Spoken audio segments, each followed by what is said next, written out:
It is a great day indeed, and I actually wanted to start off the sermon with 3 questions and a little quiz here. And the first quiz or question is this: there is a book of the Bible that does not mention God. How could that be? But the correct answer is true. There is a book of the Bible that does not mention God. Well, then the second question would kind of fall on the heels of this.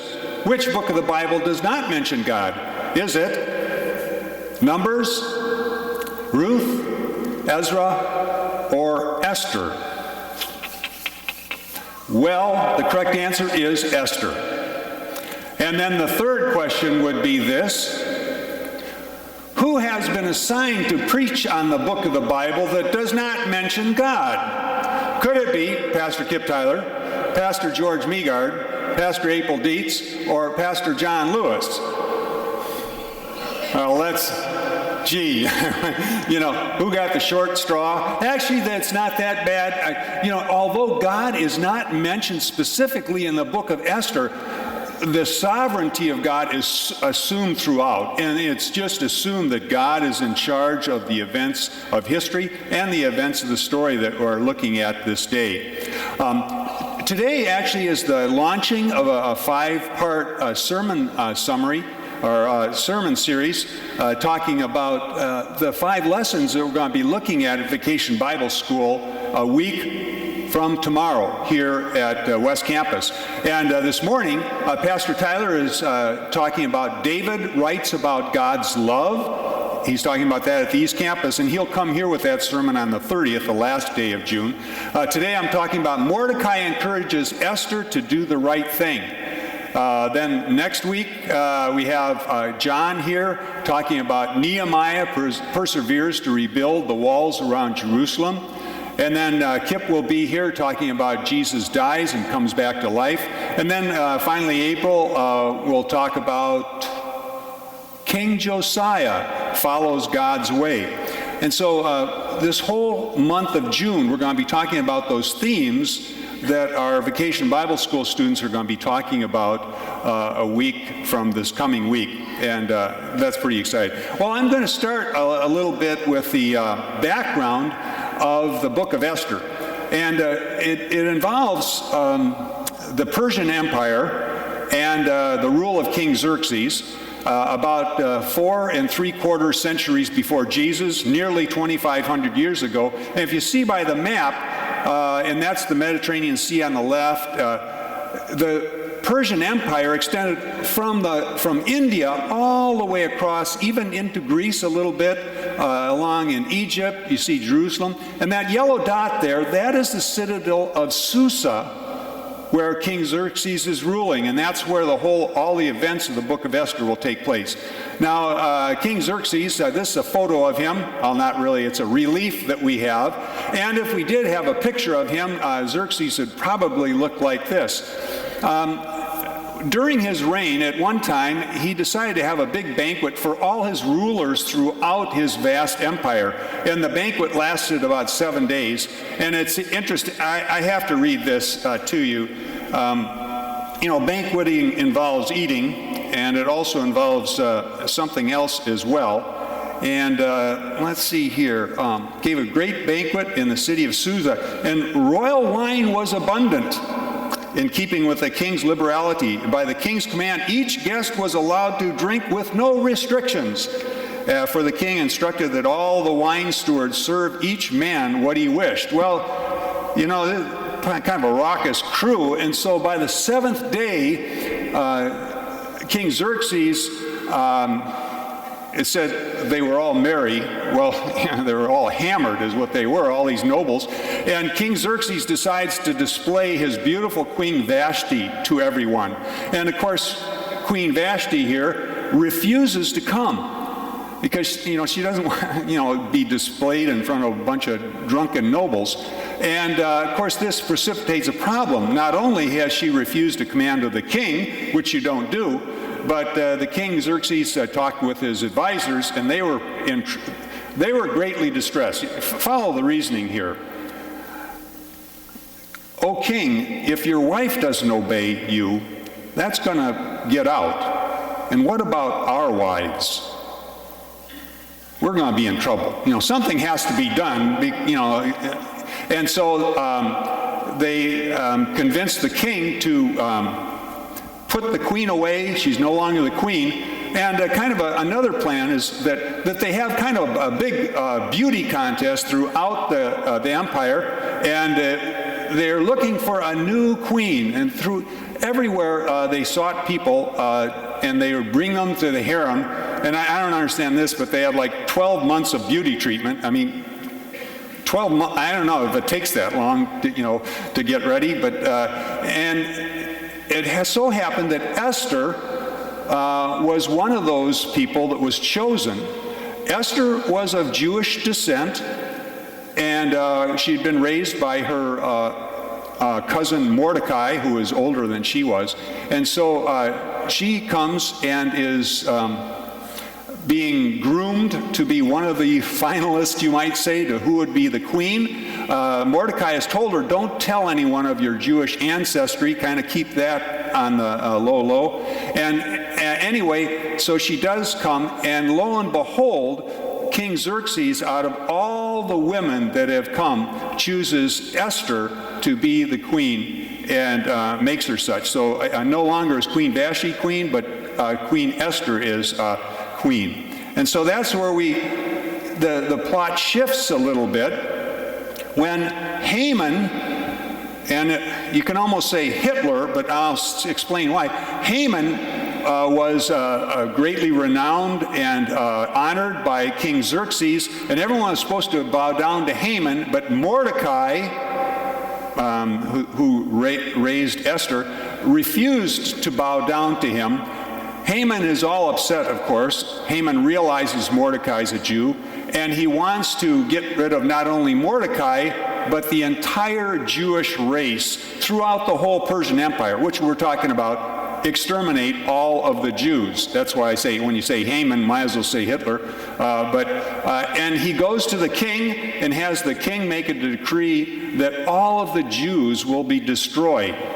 Well, of course, this is problematic for Mordecai and all the Jews throughout the empire. And that's where it kind of launches into the sermon for this day. And as I looked at Esther, the book of Esther, and the interchange between Mordecai and Esther, I believe there's 3 lessons that we can learn from them. And the first lesson is that we are to encourage others. Now, just as the book of Esther doesn't mention God explicitly anywhere, he's assumed throughout.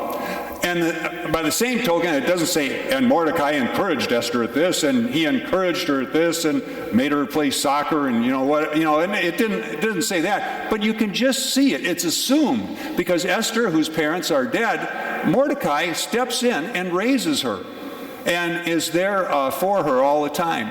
And it really is an encouragement.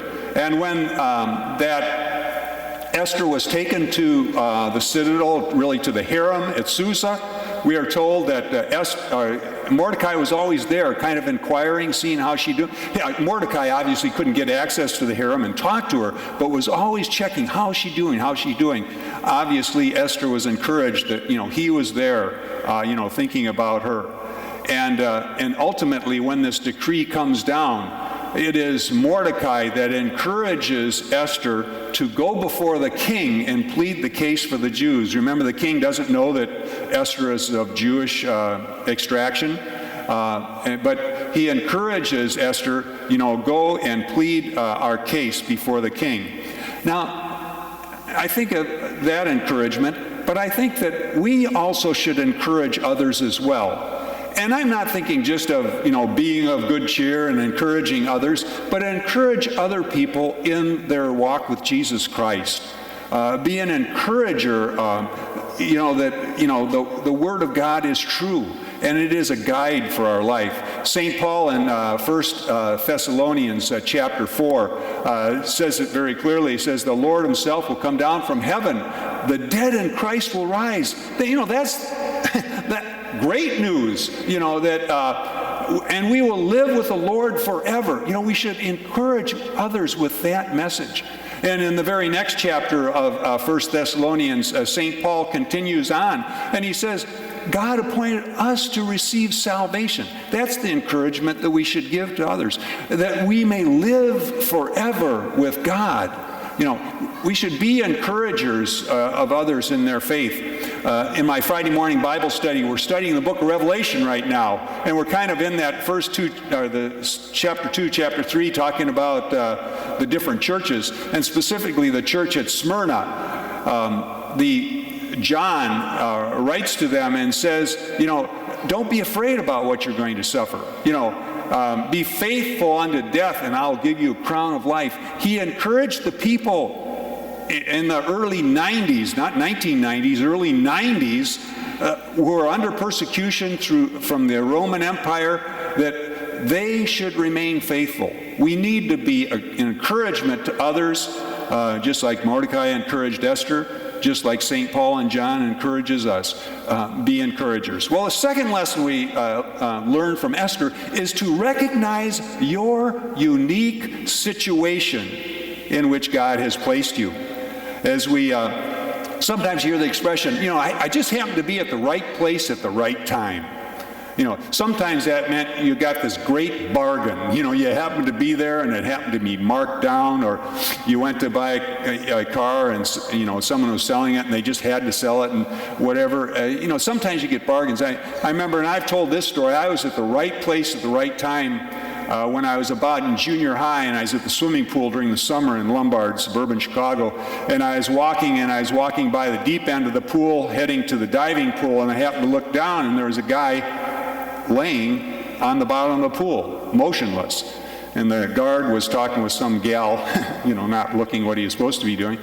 And I made the decision, jumped in and got him up, and he was not breathing or anything. And kind of, by the time I got to the side of the pool, he kind of started twitching, and some other people saw what he was doing and grabbed him out. If I wasn't there, would that guy, and I don't even know who he is. I never got his name afterwards. Maybe he's a CEO somewhere. I don't know. But I happened to be there at the right, the right place at the right time. Each of us have those experiences too, that we're, at the right place at the right time. And the same thing in the book of Esther. And Mordecai said to Esther, when he communicated to Esther, we have this problem, this decree is going out, and all our people will be killed. You need to do something. You need to talk to the king. And he says, if you remain silent, what's going to happen? He said, who knows? But you have come to this royal position for such a time as this. Esther, Jewish, is the queen. And, she must be there at the right place at the right time. And so I also think in the Old Testament too, in Genesis, back in chapter 45, Joseph, this story, I love the story of Joseph. He's a kind of a snotty kid, and his brothers hate him and sell him into slavery, and he goes to Egypt, and then he becomes the, second in charge to Pharaoh, and he saves all the people, including his brothers, and he finally tells his brothers who he is, and they're afraid, and he says to them, hey, don't be afraid. It wasn't you that just sold me into slavery, but this was God's plan. God worked this out, that I will be in this position to save you. In essence, we're looking at Esther making an attempt to save all the Jews throughout the world, and Joseph did the very same thing by bringing his brothers who were starving down to Egypt, and that they might have adequate food, and that they might, survive and thrive. And I think that we can take this also to us, that we also have to recognize our own unique situations. And I want to throw a word out there that you might hear more about, the two words called social networks. A social network is nothing more than people you know and have relationships with. The interesting thing is that your social network is unique to you. You know people that April Dietz doesn't know. You know people that none of us pastors know. You have special relationships with them. You are in a unique situation to reach other people with the fact that Jesus Christ is the living Lord. And you can communicate to them in ways that no one else can because of your special relationship with them, whether it be in the neighborhood, work, school, clubs, whatever, sporting teams. You have a social network. You have a unique situation, and make use of that in your life. Well, then the third lesson that we get is to take courage to act. Again, a little background on King Xerxes and Queen Esther. The kings back in Xerxes' day, and pre-Jesus, they had a little device that they put in place so that people wouldn't be bothering them all the time. It kind of went like this. If the king wanted to see someone, he called for that person, and that person came to him. If the king didn't call for someone, you couldn't see him. Well, you could. You could say, I want to see the king, but if he didn't want to see you, and the sign was he would extend his golden scepter to you if he wanted to go ahead and talk to you. But if he didn't want to see you, you died. Well, that kind of eliminated people lining up to see the king, because, who knows? Maybe the eggs weren't done just right that morning. Maybe he didn't sleep too well and he's just grumpy and you're dead. Well, Mordecai is telling Esther that, she needs to, see the king. We have these words, and Esther is kind of concerned about this because even she, as the queen, couldn't just see the king. She's cordoned off in the harem. It's not like they're together night and day or anything like that. She hadn't seen him for about a month. He hadn't called for her. And so she is kind of bold here. Today we have those dreaded 5 words. If we go to see someone, do you have an appointment? No, well, do we get to see or not? Esther did not have an appointment, but could very well have had an appointment for death. Because if the king did not extend the scepter, then she was in trouble. And so she said to her cousin Mordecai, I've decided that I'm going to, go against that king's law. She's abiding to the king's law, and she says, if I perish, I perish. That was it. There's an expression, what's the worst thing that could happen? Well, yeah, you're going to die. The worst thing that's going to happen. Yet Esther had courage, and she went to the king. And of course, as the story goes, and by the way, Esther's only 8 pages long. There's a whole lot to it that I didn't communicate today. You can sit down and read it in not too much time. But I did want to let you know that the king did listen to Esther. The Jews, by the way, were not destroyed. Okay, just like there was one high school girl that was surprised one time. She didn't know that the Germans lost World War II. It was like, hello, where could you be, But the Jews were not destroyed. Haman, who wanted to destroy him, he got hung. But that's all in the 10 chapters of Esther. You can look at it. So Esther took courage, even at the risk of her own life, and came to the king. And the same thing,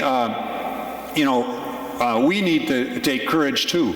I was just reading a book, and it was about World War II and talking about how people were killed and no one really stood up to Hitler. And they had a quote by Edmund Burke in that. And the quote was, all that is necessary for the triumph of evil is that good men do nothing. And, he wrote nearly 300 years, good men or women, be inclusive here. we need to stand up and take courage and stand up for what is right. James says the very same thing in James chapter 4. Anyone who knows the good he ought to do and doesn't do it, that person sins. If we know what is right, we should have the courage and stand up and do it. Jesus told that parable, and I'm closing with this, the parable of the Good Samaritan. And of course, we know the story where this guy is beaten and stripped and robbed and left there dying. And the priest, a good man, had something else to do, walked by. The Levite walked by. They didn't take the courage to stop and help. And it was just the Samaritan that did. The message is for us to have courage to stand up and do what is right, just as Esther did.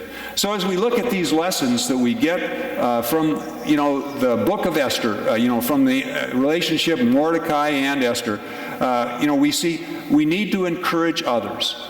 We need to recognize our unique situation that God has placed us in, and we need to have courage and stand up and act. Let us pray.